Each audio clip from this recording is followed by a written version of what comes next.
Bonjour et bienvenue. Alors, nous sommes le 2 janvier 2026 et l'année ludique qui s'annonce est colossale, presque intimidante. C'est le mot, oui. Colossal. Dans notre article, on a justement analysé ce qui nous attend et il y a un constat qui s'impose. On ne choisit plus simplement un jeu, on choisit une expérience. C'est tout à fait ça. Notre analyse montre bien que l'offre se polarise. D'un côté, on a ce besoin de vivre une grande histoire, où la frontière avec le jeu de rôle devient, elle s'efface complètement. D'accord.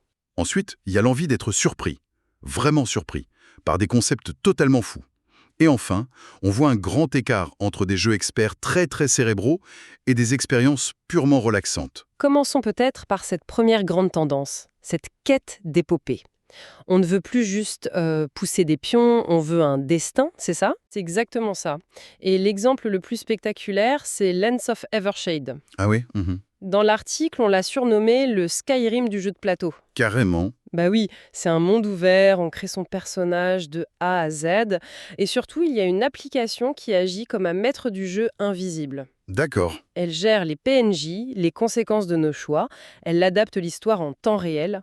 La promesse, c'est une liberté d'action, quasi totale. C'est fascinant. Mais une application comme maître du jeu, est-ce que ça ne risque pas de rendre l'expérience un peu froide, un peu, je sais pas, déshumanisée par rapport à un vrai MJ? C'est une excellente question. L'idée ici, c'est pas de remplacer le MJ, mais d'offrir une alternative pour les groupes qui n'en ont pas. L'application, elle garantit que chaque action, même la plus anodine, est mémorisée et aura un impact, des dizaines d'heures plus tard. C'est ce sentiment de monde persistant qui est au cœur de l'expérience. D'accord, je vois. Et cette quête d'histoire a aussi une facette plus sombre, plus exigeante. Je pense à un titre comme Grim Coven. On est dans une ambiance gothique victorienne, un peu à la Bloodborne, c'est ça, Exactement. Et là, la mécanique clé, c'est la raison. La raison. Oui, utiliser la magie ou des pouvoirs puissants, ça a un coût mental. Plus on devient fort, plus on flirte avec la folie, et on peut même perdre le contrôle de son personnage. Ah, c'est génial ça. Ça crée un dilemme stratégique et narratif permanent, quoi. Jusqu'où je suis prêt à aller pour vaincre. Donc, on a ces expériences très immersives, souvent très sérieuses. Mais est-ce que toute l'industrie se prend au sérieux à ce point? Il y a encore de la place pour des concepts complètement fous. Heureusement, oui. Et c'est l'autre grande tendance. Prenez Endearment. Endearment. Le pitch est dingue. Un jeu de stratégie romantique dans l'univers de Jane Austen, Ok. mais avec des mécaniques de Dunlord Crawler. Attendez, une seconde. Un dungeon crawler Jane Austen. Mais comment ça peut fonctionner? On se bat avec des éventails et des mots d'esprit? Presque. Concrètement, on explore des lieux, des salons de thé qui sont comme des donjons. On retourne des tuiles, on affronte des défis sociaux avec des lancers de dés. Non mais c'est incroyable. Et on utilise des cartes de charme ou de répartie pour progresser. C'est sûrement l'idée la plus folle de l'année, mais derrière le gag, il y a un vrai système de jeu. On est donc passé de l'épopée fantastique à la gestion de bals mondains.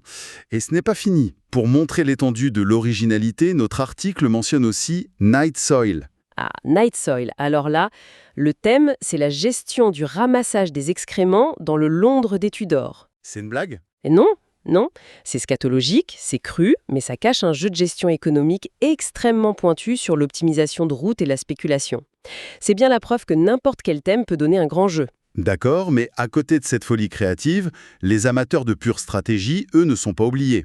C'est aussi le retour des poids lourds. Oui, et l'attente est énorme pour Brass, Pittsburgh.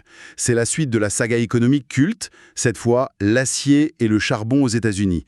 Ça va être exigeant. Si épique, il y a Blood Rage, Valhalla d'Eric Lang.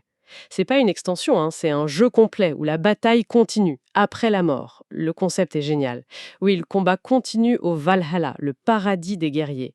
C'est une promesse d'affrontement constant, sans aucun temps mort. L'expérience de la confrontation pure, quoi.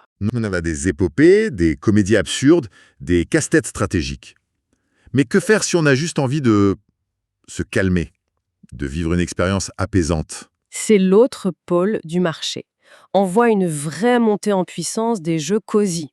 Prenez Sanibel, de la créatrice de Wingspan. Ah, très bonne référence. C'est un jeu de collection de coquillages en Floride. Le but est simplement de créer la plus belle collection. C'est un pur casse-tête d'optimisation, mais sans aucune interaction agressive. L'expérience du calme. Ça semble parfait pour décompresser.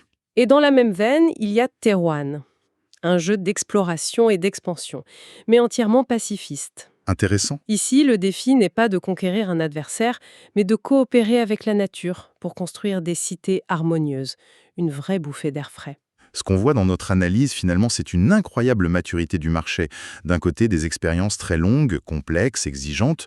De l'autre, des jeux doudous, qui sont de vrais refuges. Oui, le ventre mou des jeux moyens semble disparaître. On dirait oui. C'est le signe que les éditeurs osent tout. Ils ne cherchent plus à plaire à tout le monde, mais à offrir des expériences très ciblées, très fortes. Il y a une confiance absolue dans le public, en fait. Ce qui nous ramène à notre idée de départ. En 2026, on ne jouera plus pour simplement passer le temps. La vraie question à se poser en regardant sa ludothèque n'est donc plus à quoi je vais jouer, mais plutôt quelle expérience j'ai envie de vivre sur ma table ce soir.